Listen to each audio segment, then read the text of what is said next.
was afraid this time would come. I wasn't prepared to face this kind of hurting from within. I have learned to live my life beside you. Maybe I'll just dream of you tonight and into. Para din sa wakas ang iyang apo niya. Bukid daw. Dudu.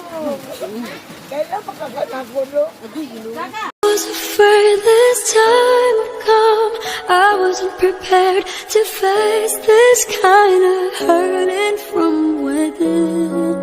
I have learned to live my life beside you. Maybe I'll just dream of you tonight, and if into my dream you'll come and touch me. Ayan mga ka-viewers, masaya yan yung mama ko dahil nakita na yung pinakamahal niyang apo. Thank you for watching everyone.